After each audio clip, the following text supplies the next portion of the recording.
নমস্কাৰ বন্ধু বান্ধৱীসকল, মোৰ অন্যতা মিনি ব্লগলৈ সকলোকে স্বাগতম জনাইছোঁ। আজি আহিছোঁ মাহঁতৰ ঘৰত বিহু খাবলৈ মাতিছে। আনফালে বাও আহি আছে। এইফালে মই কাপোৰ চাপোৰ চেঞ্জ কৰি সোমালোঁ পাকঘৰত। এইফালে মই কুকাৰতে দাইল পাতিছোঁ, আনফালে নেচেৰা ভাজি আছোঁ। কাৰণ ইয়াত আহিলে মই ভাত বনাব লাগে গাইছ, মানে পাকঘৰত মই সোমাব লাগে।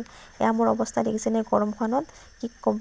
এতিয়া মই বনাই লওঁ। এইফালে বাও আহি পালে আৰু মই চৌকাত মাংসও বনাই আছোঁ। মাংসত পানী চানী দি সকলোখিনি বক কৰিব দি ওলালোঁ আমি খুৰীমাহঁতৰ ঘৰত। বা আৰু মই আইতাহঁতৰ কাৰণে বিহু আনিছোঁ বোলো দি যাওঁ। এয়া অকণমান ইয়াত বহি আমি গোটেইখিনি কথা পাতি আছোঁ। আনফালে খুৰীমা আমালৈ বনাইছে ফুচকা, কাৰণ বা আৰু মই চাহ নাখাওঁ তেনেকৈ, এনে ফুচকা বনাই দিছে। এয়া ঘৰত আহি দৌৰা দৌৰিকৈ ভাতখিনি খাই ওলালোঁ আকৌ মামীহঁতৰ ঘৰত। মামীহঁতকো বোলো বিহুৱানখিনি দি যাওঁ। আৰু 1 মিনিটৰ ব্লগত ইমানখিনি দেখুৱাব নোৱাৰি, যিখিনি পাৰিছোঁ দেখুৱাইছোঁ। ভিডিঅ'টো সকলোৱে চাই থাকক। এয়া ইয়াত বহি আমি কথা পাতি আছোঁ। আনফালে মামীহঁত আহি পালে, বিয়া খাবলৈ গৈছিল বোলে, আৰু তাতে মই বিশেষ ভিডিঅ' নবনালোঁ। এয়া ঘৰত আহি পালোঁ। আজিলৈ আহিছোঁ, বাই বাই। আকৌ লগ পাম নতুন এটা ভিডিঅ'ৰ সৈতে।